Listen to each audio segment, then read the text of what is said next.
Halo guys, kembali lagi di channel Wiki. Oke, kali ini saya akan membahas film yang berjudul The Kingdom Ancient of the North. Film ini mengisahkan tentang perubahan seorang gadis kecil bernama Ashin menjadi seorang villain kuat yang pertama kali menemukan dan mengerti tentang tanaman pembangkit mayat. Dan konon mayat yang udah mati ini bisa dihidupkan kembali dengan tanaman tersebut dan berubah menjadi zombie. Bagaimana kisahnya? Mari simak cerita berikut ini. Film diawali dengan rumor yang beredar di daerah Joseon, bahwa orang Jurchen yang mencari ginseng liar di Pesagun tewas oleh sesuatu di sana.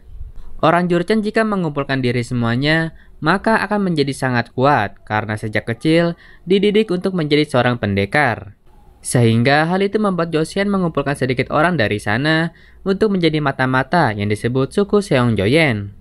Mereka tinggal di tanah perbatasan utara Joseon selama lebih dari 100 tahun, berseberangan dengan suku Pajeowi, yaitu orang Jurchen, di lembah sungai Pajeo. Nah, jadi Pesagun adalah daerah hutan terlarang untuk dimasuki selama 100 tahun, karena konon ada monster di sana. Seorang anak dari Seongjoyen tidak percaya dengan itu, apalagi dia pergi ke sana sendirian dan menemukan altar dengan tumbuhan langka. Di dinding tergambar bagaimana cara menggunakan tumbuhan itu untuk membangkitkan orang mati yang tentu saja ada harganya. Dan film pun dimulai. Film dibuka dengan seekor rusa. Terlihat rusa itu sedang kelaparan. Kemudian rusa itu melihat tanaman di sekitarnya, lalu memakannya. Tak lama kemudian rusa itu kejang-kejang, kemudian tewas. Setelah 2 jam kemudian, rusa itu tiba-tiba hidup kembali dengan mata berwarna putih. Hal itu dikarenakan rusa telah memakan tanaman pembangkit, sehingga membuat rusa itu menjadi zombie. Kemudian terdengar suara harimau yang ingin memangsa rusa itu. Lalu si rusa zombie yang tak kenal takut itu, ia langsung menyerangnya. Akhirnya rusa itu mati diterkam oleh sang harimau buas itu. Saat menggigit si rusa, harimau itu tertular yang membuatnya menjadi zombie. Kemudian terlihat anak perempuan yang bernama Ashin itu rupanya anak kepala desa. Dia berusaha mencarikan obat untuk sang ibu yang makin lemah di hutan Pesagun. Kepala kamp militer Joseon daerah Jopajin, Min Chirok menyelidiki rumor yang tersebar di daerahnya dan pergi ke Pesagun. Rupanya ada 15 orang Jurchen di sana yang tewas dan salah satunya memegang sesuatu. 모두 같은 문신이 있습니다. 알게 되는 건 시간 문제일 겁니다. 어찌할까요? Di sebuah desa perbatasan, tempat tinggal suku Jurchen di Joseon, terlihat ayahnya Ashin yang bernama Tahap sedang memotong daging babi untuk dibawa oleh orang kelas atas. 더러운 손 치우거라. Lalu orang kelas atas itu membagi sebuah daging babi tersebut dengan melemparnya secara hina. Ayah Ashin pun menerimanya dengan bersyukur. Dengan senangnya, ayah Ashin mengajak keluarganya untuk makan daging bersama. 고기 먹자! Terlihat mereka begitu bahagia ketika memakan daging bersama. Kemudian Ashin yang baru saja pulang, ia dipanggil oleh ayahnya. Ashin pun ditegur oleh ayahnya karena ketahuan pergi ke hutan Pesagun. Ashin terpaksa pergi ke sana untuk mencari tumbuhan ginseng yang dapat menyembuhkan ibunya yang sedang sakit. 갔다가 걸린 자들 혓바닥에 잘리는 형벌을 당했지. Kemudian datang Chirok ke desa perbatasan Seongjoyen dan menemui ayah Ashin, yaitu Tahap. Tahap merupakan salah satu orang yang dipercaya dalam Seongjoyen, yang awalnya termasuk dalam grup Jurchen, tetapi mereka telah dinaturalisasi di Joseon. Lelaki itu memberinya persembahan mantel bulu dan beberapa kerajinan tangan yang sebenarnya akan dia bawa ke Jopajin. Chirok meminta Tahap untuk pergi ke daerah Pajeowi untuk menyebarkan rumor bahwa orang-orang mereka mati di Pesagun karena dibantai harimau. Walau Tahap merasa heran siapa yang melakukan itu, namun dia patuh akan perintah Chirok karena ingin mendapat jabatan di kerajaan. Mengingat sang istri sakit-sakitan dan dia butuh akses pengobatan. Hal itu kaum Seongjoyen seakan terbuang karena seperti bukan rakyat Joseon dan juga Jurchen. Lalu Chirok pergi menemui Chobom, yaitu saudara ratu di season 1. 시신이 발견됐습니다. 15이 확실한 것이냐? Ia memperingatkannya untuk jangan mendekati orang Jurchen lagi, karena takut Joseon akan dilanda perang lagi, seperti invasi Jepang dulu. Buktinya adalah hiasan topi Chobom yang dipegang salah satu korban di hutan tadi. Chobom hanya tidak ingin ginseng di hutan itu dicuri, karena semuanya adalah milik klannya. 이건 경고입니다. Di sisi lain, Tahap mau pergi menyeberang sungai dengan perahu sebagai mata-mata. Namun Asin khawatir dan menahan ayahnya untuk pergi. Ayahnya pun mengatakan, ia melakukan ini semua demi bisa mendapat jabatan dan hidup yang terhormat untuk keluarga kita.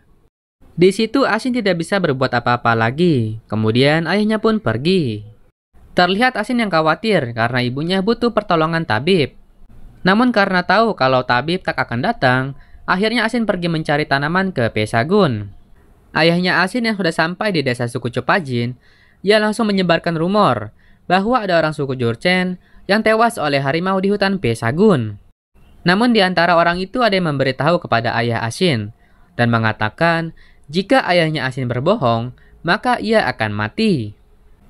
Hingga Asin pun sampai di hutan Pesagun. Ia menemukan altar dewa batu yang terukir asal-usul dan bagaimana cara menggunakan tanaman ini yang dapat menghidupkan orang mati, tetapi ada harga yang harus dibayar. Di sisi lain dalam hutan itu diadakan perburuan harimau oleh camp militer, dan rupanya terjadi peristiwa yang tak mengenakan. Pemburu diserang oleh harimau bermata putih yang ganas.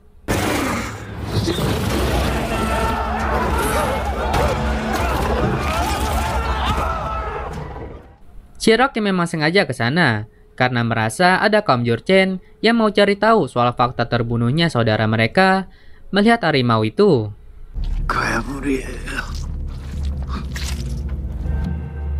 이제 우리가 맞는다.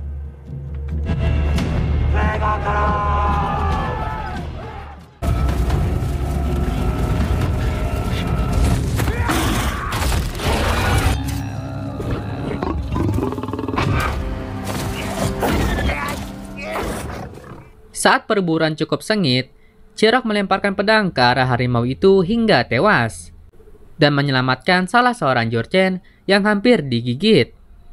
Lalu orang Jurchen itu menanyakan fakta pada Chirok dan mengumumkan deklarasi balas dendam karena dia yakin bukan harimau yang membunuh mereka. Dia pun membelah sendiri perut harimau yang tidak ada jasad di sana. Asin yang sudah berhasil mendapatkan tanaman tersebut, ia langsung menuju pulang. Namun ia pun tak sengaja melihat mayat yang mati dengan panah yang memiliki ciri khas suku. Nah, panah tersebut bakalan jadi peran vital untuk Asin sendiri. Balas dendam kaum Jurchen yang dipimpin oleh Ai Dagan malah mengarah pada desa perbatasan Seongjoyen.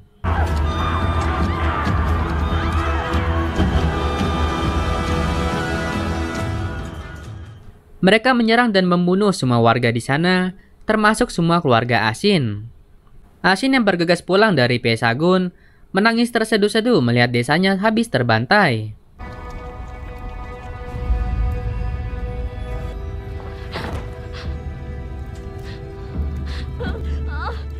Darah berceceran dan tubuh di mana-mana. Bahkan semua keluarga Asin mati tergantung.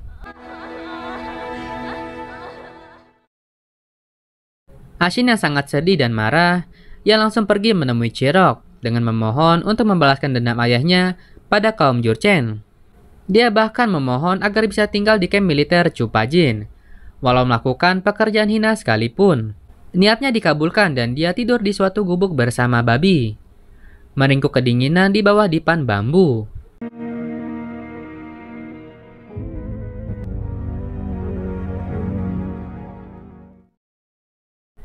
Hari-hari dilalui dengan pedih oleh Asin.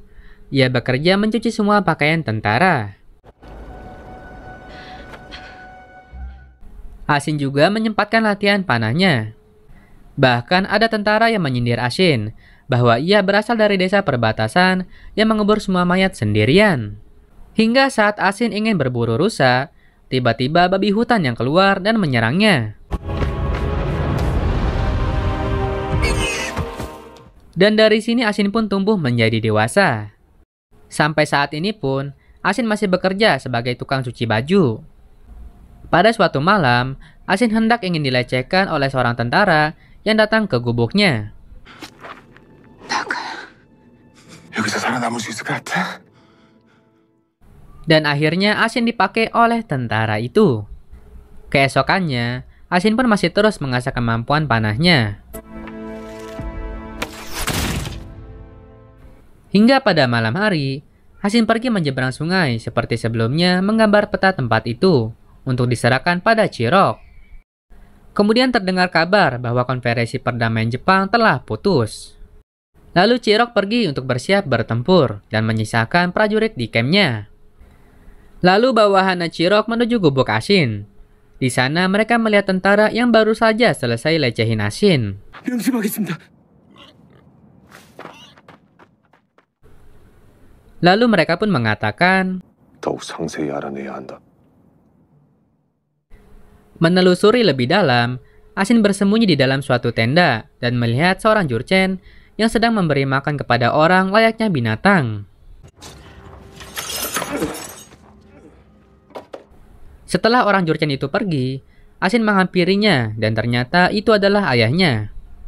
Kondisi yang sungguh mengenaskan, 2 kaki yang diamputasi dan dirantai, serta kepala yang dipakaikan papan dengan tulisan, mata-mata yang mengkhianati suku sendiri.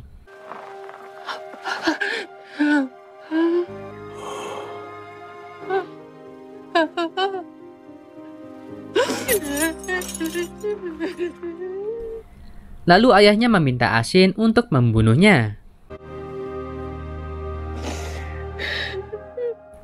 Asin akhirnya menuruti keinginan sang ayah yang mau dibunuh daripada hidup tersiksa.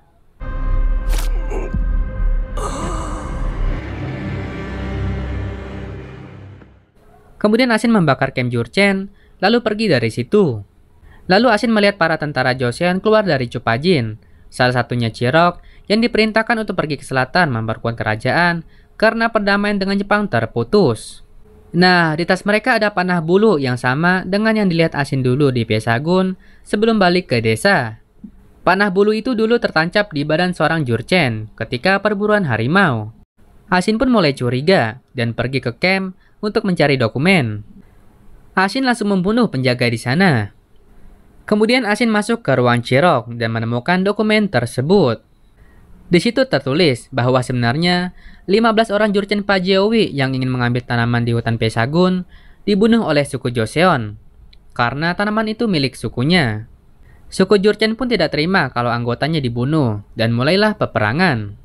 Tapi akhirnya masalah dibereskan oleh suku Joseon dengan mengorbankan suku di perbatasan yaitu suku Seongjoyen, yang dimana keluarga Asin dijadikan tumbal agar suku Jurchen dan Joseon kembali berdamai. Mengetahui pelaku sebenarnya adalah suku Joseon serta Chirok, membuat Asin mempunyai pikiran untuk balas dendam dengan menghidupkan mayat menjadi zombie dan menyerang suku Joseon.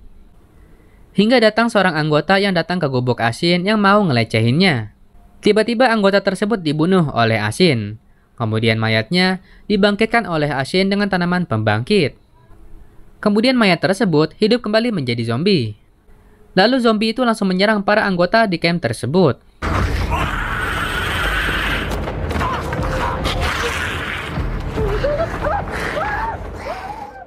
Mayat para anggota yang mati itu akan terbangun dalam 2 jam dan berubah menjadi zombie. Semua mayat yang menjadi zombie itu menyerang semua anggota di sana.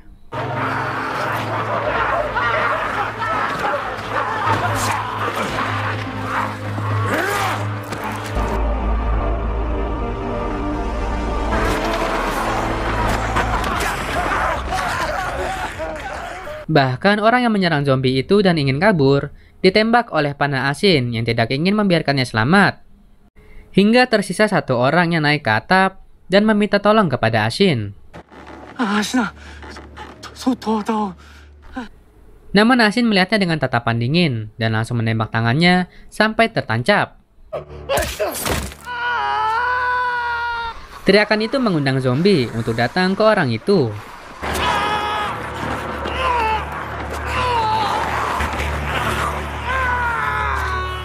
Kemudian Asin melemparkan minyak, lalu menembaknya dengan panah api hingga semua tewas terbakar.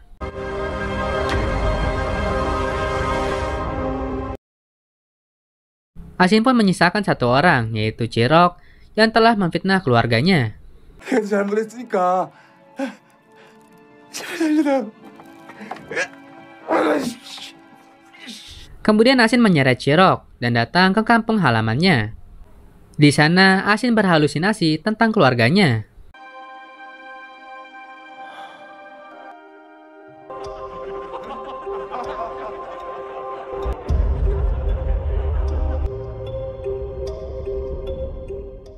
Dan sampailah di gubuk yang terlihat banyak sekali zombie. Rupanya, para zombie itu adalah keluarganya yang dihidupkan oleh Asin dengan tanaman pembangkit. Kemudian Asin membawakan makanan berupa manusia, yaitu Chirok, kepada keluarganya.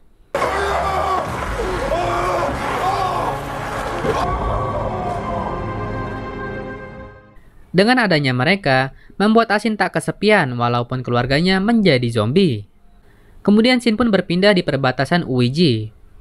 Di sana Asin menemui tabib Lee. Ia menyerahkan tanaman pembangkit beserta cara membangkitkan orang yang telah mati untuk menjadi zombie.